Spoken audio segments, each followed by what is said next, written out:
right, so we are going to talk about the power of transparency and accountability and the work that Allbirds is doing on carbon labels. So maybe I will give you the clicker here, you just press down, but now that we have a little bit of a scientific foundation, let's switch gears and talk about how can we bring this information and how can we make it applicable to consumers.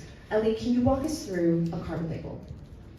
Yes, so wow, that was a lot of information, wasn't it? And it was actually a great kind of tee up for this conversation, because you can see how much depth is required to understand, but the challenge that we really have as a brand and in communicating is how do we bring that simplicity and how do we make this information accessible, similar to the goal of the Carbon Newbie Summit. So at Allbirds, since 2020, we've been labeling our products with their carbon footprint.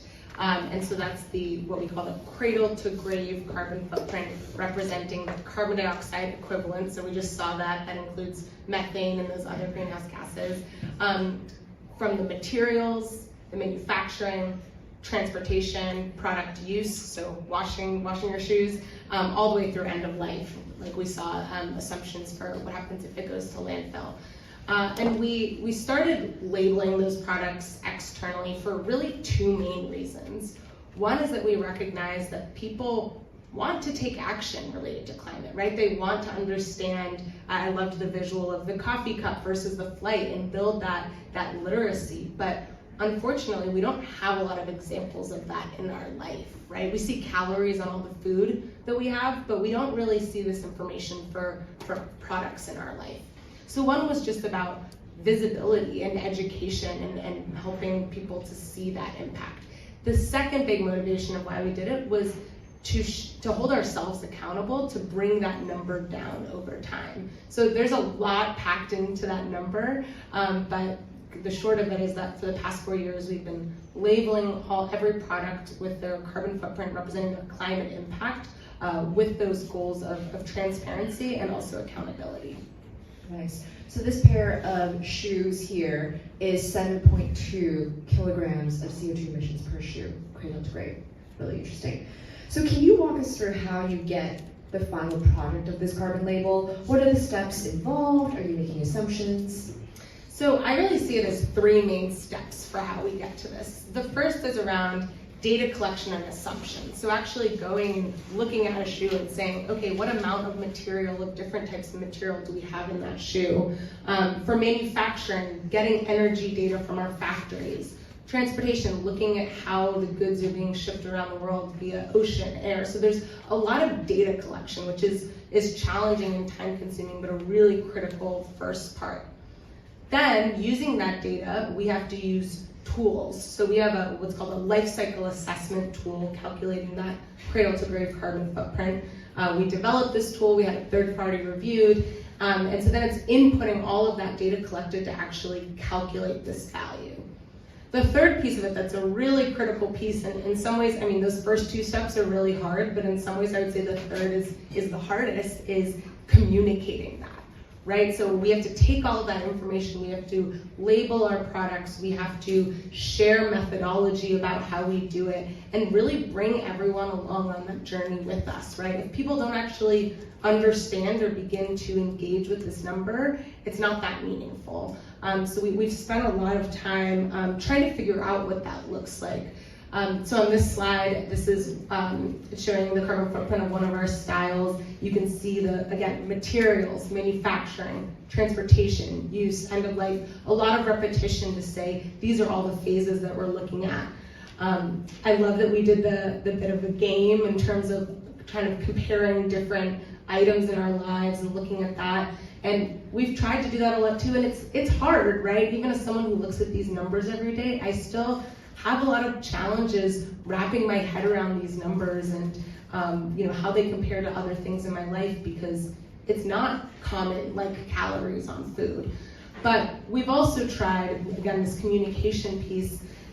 It can be very complicated. We can talk about parts per million and global warming potential and all those details. Ultimately, though, what we need to do is very clear.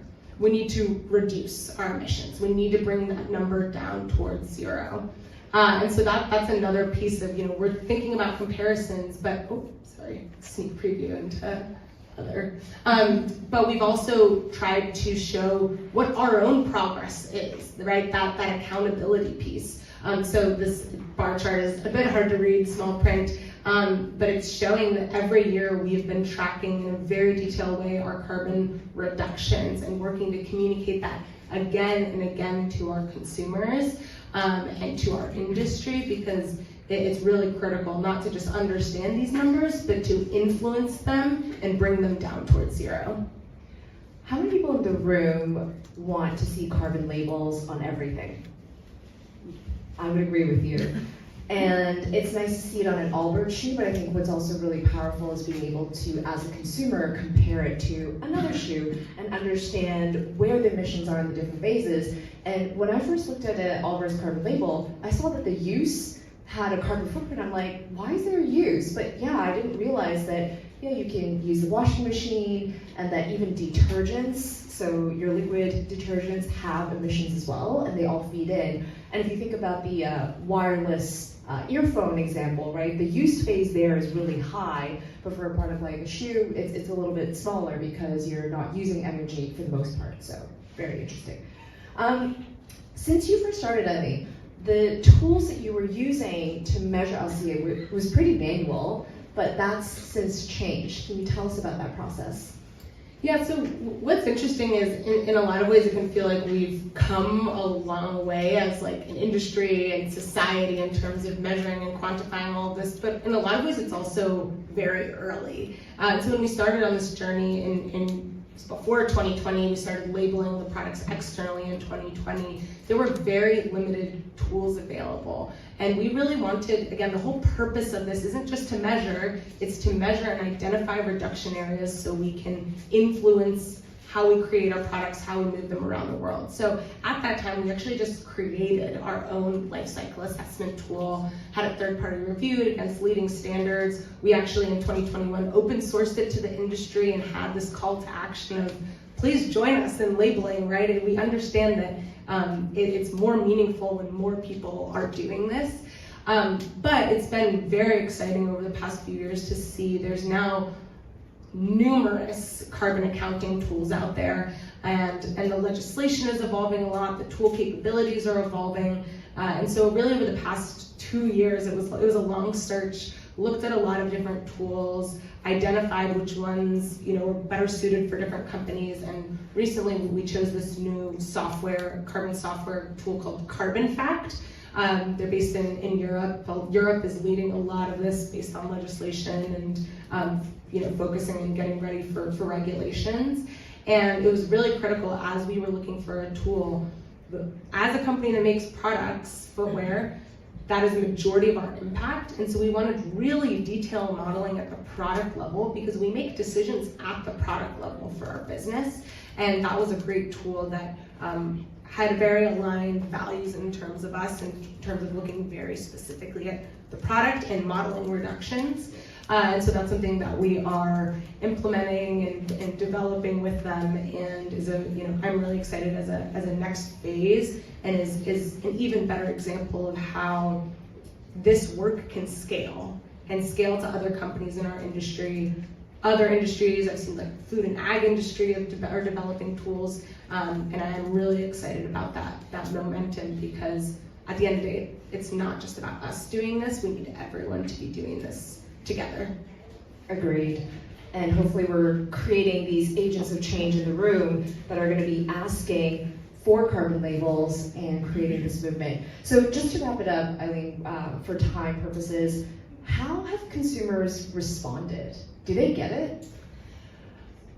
I think that it varies, I think some people are super into it, and I do this and I'm a consumer, so I know at least one person does this, of when a new company starts labeling their products, I'm on their website, I'm looking at their methodologies, I'm looking at their assumptions. I think there are these, there's a group of people that are very, looking at it in a very detailed way.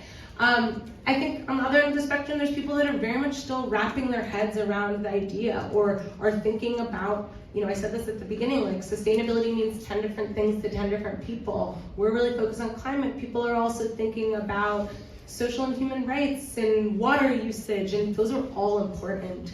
And so I think there's this range of interest.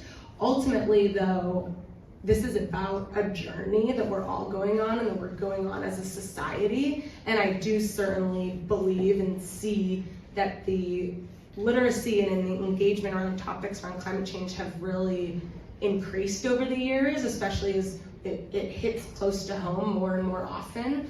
But I think I said this before, right? Data collection is hard, calculating in tools is hard. The communication piece is really, really challenging. And getting people to engage and think about this and drive action and drive inspiration is hard, but we have to keep trying and working, and we're early on in this journey, so it's a lot of exciting opportunity.